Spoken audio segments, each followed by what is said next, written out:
BJP ಅವರು ಪ್ರತಿಭಟನೆ ಮಾಡಿದ್ರು, ರಸ್ತೆ ಸರಿ ಇಲ್ಲ, ಅಪಘಾತಗಳಾಗ್ತದೆ, ಅಮಾಯಕರು ಸಾಯ್ತಾ ಇದ್ದಾರೆ ಅಂತ ಎಫ್ಐಆರ್ ಆಗಿದೆ ಸರ್ 8 ಜನ ಮೇಲೆ ಬಿಜೆಪಿ ಕಾರ್ಯಕರ್ತರು.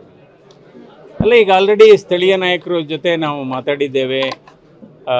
ನಮ್ಮ ಇಲ್ಲಿ ಸ್ಥಳೀಯ ಬಿಜೆಪಿ ಮುಖಂಡರುಗಳು ಈ ವಿಚಾರದಲ್ಲಿ ಗಮನ ಹರಿಸ್ತಾ ಇದ್ದಾರೆ.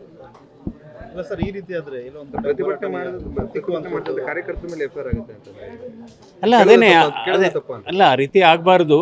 ಯಾಕೆಂದರೆ ಅದಕ್ಕೋಸ್ಕರ ಸರ್ಕಾರದ ಗಮನ ನಾನು ಈ ಮೂಲಕ ಹೇಳೋದೇ ಆದರೆ, ಈ ರಸ್ತೆಗಳು ತುಂಬ ಹಾಳಾಗಿದೆ.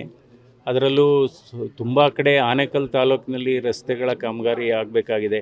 ಇದನ್ನು ರಾಜ್ಯ ಸರ್ಕಾರ ಆದಷ್ಟು ತುರ್ತಾಗಿ ಇದನ್ನು ಮಾಡಬೇಕು. ಆ ಕಡೆಯೂ ಅಷ್ಟೇ, ಮುತ್ತನಲ್ಲೂರು ಆಗ್ಬೋದು, ಸಿಂಗನಗ್ರಹಾರ ಆ ಭಾಗದಲ್ಲಿ ಆಗ್ಬೋದು, ಎಲ್ಲ ಕಡೆ ಇಲ್ಲಿ ಬಹಳ ರಸ್ತೆಯ ಸಮಸ್ಯೆ ಇದೆ. ಇದರಿಂದ ಅಪಘಾತಗಳಾಗ್ತಾ ಇದೆ, ಇದರಿಂದ ಸಾವುಗಳಾಗ್ತಾ ಇದೆ. ಸೊ ಇದನ್ನು ಆದಷ್ಟು ಗಮನ ಹರಿಸಿ ಇದನ್ನು ಕಾಮಗಾರಿಗಳನ್ನು ಪುನಃ ಸ್ಟಾರ್ಟ್ ಮಾಡಬೇಕು. ಎಸ್ ಸರ್, ಈಗ ನೀವು ಹೇಳಿದ ವಿರೋಧ ಪಕ್ಷ ಆಗಿ ಪ್ರಶ್ನೆ ಮಾಡಬೇಕಾದ್ದು ಅವ್ರ ಕರ್ತವ್ಯ. ಆದರೆ ಆಡಳಿತ ಪಕ್ಷದವರು ಸಮಸ್ಯೆನ ಬಗೆಹರಿಸಬೇಕಾ ಅಥವಾ ವಿರೋಧ ಪಕ್ಷದ ಮೇಲೆ ಎಫ್ಐಆರ್ ಮಾಡಬೇಕಾ ಅನ್ನೋ ಪ್ರಶ್ನೆ. ಇವಾಗ ಏನಾಗುತ್ತೆ, ಇದಕ್ಕೆ ಮೋಸ್ಟ್ ಇಂಪಾರ್ಟೆಂಟು ಸಮಸ್ಯೆಗೆ ಪರಿಹಾರ ಆಗಬೇಕು, ಗೊತ್ತಾಯ್ತಾ? ಸೊ ಈ ಪ್ರಜಾತಂತ್ರ ವ್ಯವಸ್ಥೆಯಲ್ಲಿ ಸರ್ಕಾರದ ಗಮನಕ್ಕೆ ತರತಕ್ಕಂಥದ್ದು ಪ್ರತಿಯೊಬ್ಬರ ಹಕ್ಕು. ನೋಡೋಣ ಏನಾಗುತ್ತೆ.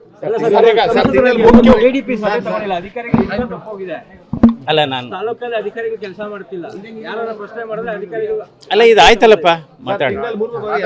ಜಾಗತಿಕ ಸಮಸ್ಯೆ ಯಾವುದು? ಪೆಟ್ರೋಲು, ಡೀಸೆಲ್ಲು ಅಥವಾ ಗ್ಯಾಸ್ ಏನಿದೆ, ಇದು ಜಾಗತಿಕ ಸಮಸ್ಯೆ ಆಗಿದೆ. ಇರಾನು, ಇಸ್ರೇಲು, ಅಮೇರಿಕದ ವಾರು, ಯುದ್ಧ ಏನು ನಡೀತಾ ಇದೆ, ಆದಷ್ಟು ಬೇಗ ಅದು ಮುಗಿಬೇಕು, ಮುಗಿಲಿ ಅಂತ ಎಲ್ಲ ಆಶಿಸೋಣ. ಆಗ ಆಟೋಮ್ಯಾಟಿಕ್ಕಾಗಿ ಪ್ರೈಸ್ ಕಂಟ್ರೋಲಿಗೆ ಬರುತ್ತೆ.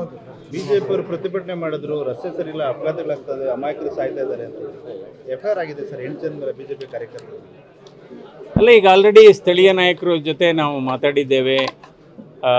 ನಮ್ಮ ಇಲ್ಲಿ ಸ್ಥಳೀಯ ಬಿಜೆಪಿ ಮುಖಂಡರುಗಳು ಈ ವಿಚಾರದಲ್ಲಿ ಗಮನ ಹರಿಸ್ತಾ ಇದ್ದಾರೆ. ಇಲ್ಲ ಸರ್, ಈ ರೀತಿ ಆದ್ರೆ ಇಲ್ಲ ಒಂದು ಪ್ರತಿಭಟನೆ ಮಾಡಿದ ಕಾರ್ಯಕರ್ತರ ಮೇಲೆ ಎಫ್ಐಆರ್ ಆಗುತ್ತೆ ಅಂತ. ಅಲ್ಲ, ಅಲ್ಲ, ಆ ರೀತಿ ಆಗಬಾರ್ದು. ಯಾಕೆಂದರೆ ಅದಕ್ಕೋಸ್ಕರ ಸರ್ಕಾರದ ಗಮನ ನಾನು ಈ ಮೂಲಕ ಹೇಳೋದೇ ಆದರೆ, ಈ ರಸ್ತೆಗಳು ತುಂಬ ಹಾಳಾಗಿದೆ. ಅದರಲ್ಲೂ ತುಂಬ ಕಡೆ ಆನೇಕಲ್ ತಾಲೂಕಿನಲ್ಲಿ ರಸ್ತೆಗಳ ಕಾಮಗಾರಿ ಆಗಬೇಕಾಗಿದೆ. ಇದನ್ನು ರಾಜ್ಯ ಸರ್ಕಾರ ಆದಷ್ಟು ತುರ್ತಾಗಿ ಇದನ್ನು ಮಾಡಬೇಕು. ಆ ಕಡೆಯೂ ಅಷ್ಟೇ, ಮುತ್ತನಲ್ಲೂರು ಆಗ್ಬೋದು, ಸಿಂಗನಗ್ರಹಾರ ಆ ಭಾಗದಲ್ಲಿ ಆಗ್ಬೋದು, ಎಲ್ಲ ಕಡೆ ಇಲ್ಲಿ ಬಹಳ ರಸ್ತೆಯ ಸಮಸ್ಯೆ ಇದೆ. ಇದರಿಂದ ಅಪಘಾತಗಳಾಗ್ತಾ ಇದೆ, ಇದರಿಂದ ಸಾವುಗಳಾಗ್ತಾ ಇದೆ. ಸೊ ಇದನ್ನು ಆದಷ್ಟು ಗಮನ ಹರಿಸಿ ಇದನ್ನು ಕಾಮಗಾರಿಗಳನ್ನು ಪುನಃ ಸ್ಟಾರ್ಟ್ ಮಾಡಬೇಕು. ಎಸ್ ಸರ್, ಈಗ ನೀವು ಹೇಳಿದ ವಿರೋಧ ಪಕ್ಷ ಆಗಿ ಪ್ರಶ್ನೆ ಮಾಡಬೇಕಾದ್ದು ಅವ್ರ ಕರ್ತವ್ಯ.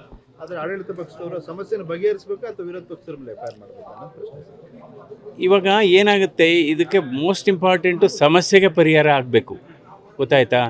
ಸೊ ಈ ಪ್ರಜಾತಂತ್ರ ವ್ಯವಸ್ಥೆಯಲ್ಲಿ ಸರ್ಕಾರದ ಗಮನಕ್ಕೆ ತರತಕ್ಕಂಥದ್ದು ಪ್ರತಿಯೊಬ್ಬರ ಹಕ್ಕು. ನೋಡೋಣ ಏನಾಗುತ್ತೆ. ಅಲ್ಲ, ನಾನು ತಾಲೂಕಲ್ಲಿ ಅಧಿಕಾರಿಗಳು ಕೆಲಸ ಮಾಡ್ತಿಲ್ಲ, ಯಾರನ್ನ ಪ್ರಶ್ನೆ ಮಾಡಿದ್ರೆ ಅಧಿಕಾರಿಗಳು ಅಲ್ಲ, ಇದು ಆಯ್ತಲ್ಲಪ್ಪ, ಮಾತಾಡಿ. ಜಾಗತಿಕ ಸಮಸ್ಯೆ ಯಾವುದು? ಪೆಟ್ರೋಲು, ಡೀಸೆಲ್ಲು ಅಥವಾ ಗ್ಯಾಸ್ ಏನಿದೆ, ಇದು ಜಾಗತಿಕ ಸಮಸ್ಯೆ ಆಗಿದೆ. ಇರಾನು, ಇಸ್ರೇಲು, ಅಮೇರಿಕದ ವಾರು, ಯುದ್ಧ ಏನು ನಡೀತಾ ಇದೆ, ಆದಷ್ಟು ಬೇಗ ಅದು ಮುಗಿಬೇಕು, ಮುಗಿಲಿ ಅಂತ ಎಲ್ಲ ಆಶಿಸೋಣ. ಆಗ ಆಟೋಮ್ಯಾಟಿಕ್ಕಾಗಿ ಪ್ರೈಸ್ ಕಂಟ್ರೋಲಿಗೆ ಬರುತ್ತೆ.